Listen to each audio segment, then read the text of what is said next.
Start. महोदय, आज हमारे तरीकों से और कार्य संचालन द्वारा परिवर्तन की दिशा में समाज के बढ़ने के उक्त क्रम पर संगठित रूप से प्रहार किए जा रहे हैं। कभी-कभी मुझे लगता है कि सही उद्देश्यों का भी इस्तेमाल गलत तरह से किया जाता है, जिससे बेहतर उद्देश्यों पर प्रहार किया जाए और इस पर आपको अपने विचार विमर्श के दौरान ध्यान देना चाहिए। काम की बेहतर व्यवस्था का बड़ा महत्व है।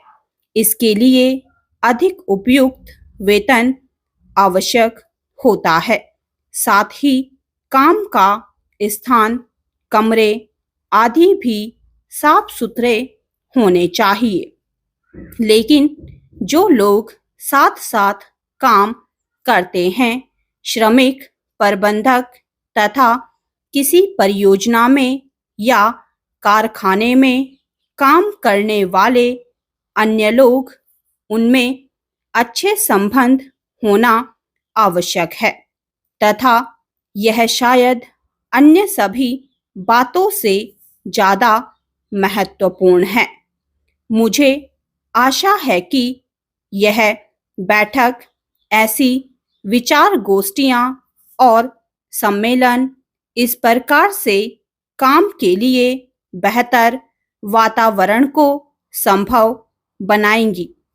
सरकार को काफ़ी कुछ करना है और वह करेगी भी।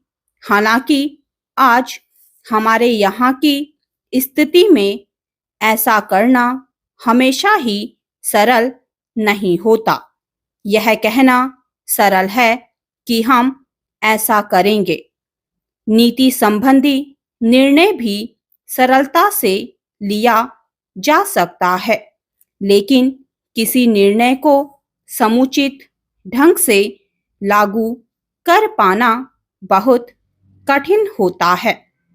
मैं यह बहाने की खोज के लिए नहीं कह रही हूँ, क्योंकि कठिनाइयाँ हों तो उन पर विजय पानी ही होती है और हम ऐसा करने के लिए कृत संकल्प है।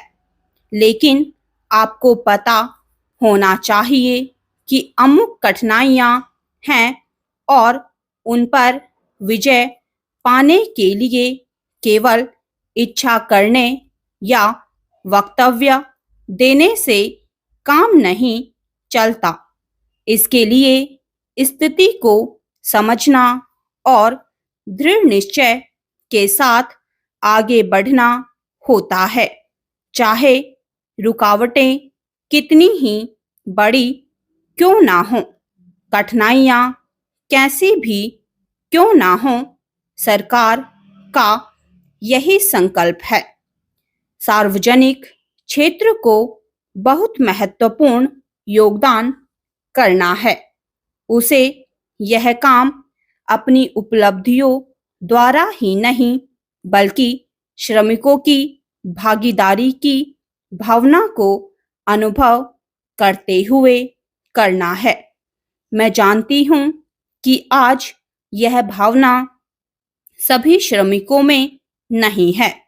मुझे यह भी पता है कि इसके लिए हमेशा उन्हें ही दोषी नहीं ठहराया जा सकता। हमने प्रयास ही नहीं किया है कि उन्हें अनुभव होता रहे। मैं जानती हूँ कि पर्याय जो मजदूर किसी बांध के निर्माण में लगे हैं, उन्हें पता ही नहीं होता कि बांध होता क्या है। चेंज। महोदय, हमने ऐसा प्रयास ही नहीं किया कि किसी परियोजना को एक ऐसा संयुक्त उद्यम माना जाए जिसमें उसके निर्माता, श्रमिकों, वहां रहने वाले अन्य मजदूरों, वैज्ञानिकों, प्रबंधकों तथा अन्य संबंध लोगों को भागीदारी का अनुभव हो। हमने समस्याओं को पुराने कोण से ही देखा है और लोगों को अलग अलग खानों में बांट दिया है। इसलिए ये झूठे विभाजन समाप्त होने चाहिए।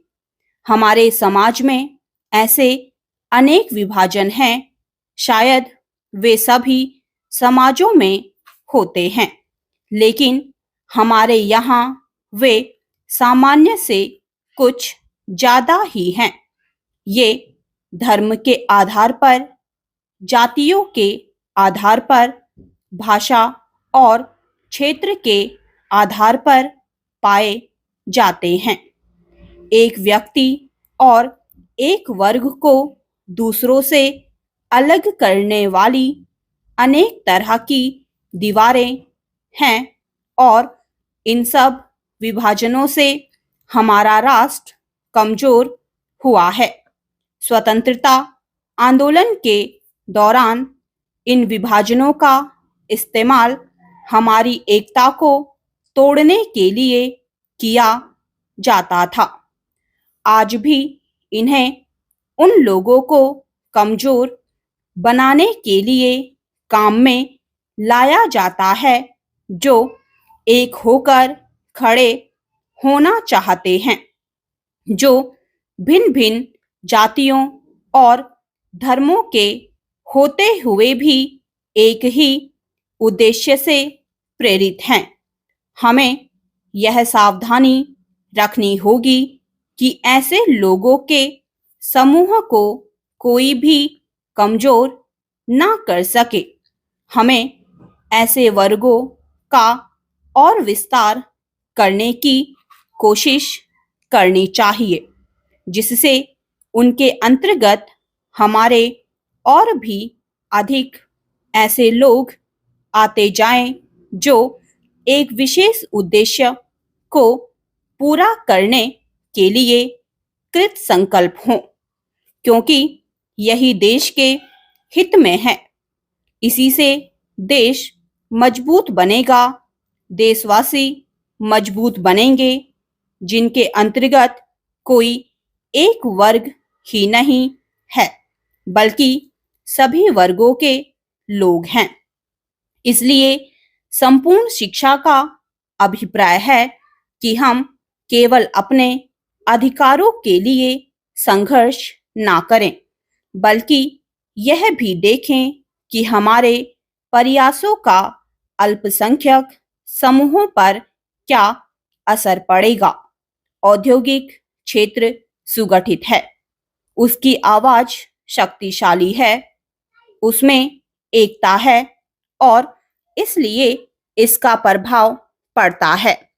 लेकिन हमारे देश में बहुत से ऐसे वर्ग हैं जिनकी आवश्यकताएं अन्य वर्गों से कहीं ज्यादा महत्व की है, परंतु उनमें एकता नहीं है। उनकी मांग को प्रस्तुत करने वाला कोई नहीं है और उन्हें शायद पता तक नहीं होता कि उनकी कुछ मांगे भी हैं, लेकिन केवल इसी कारण से उनकी उपेक्षा नहीं की जा सकती।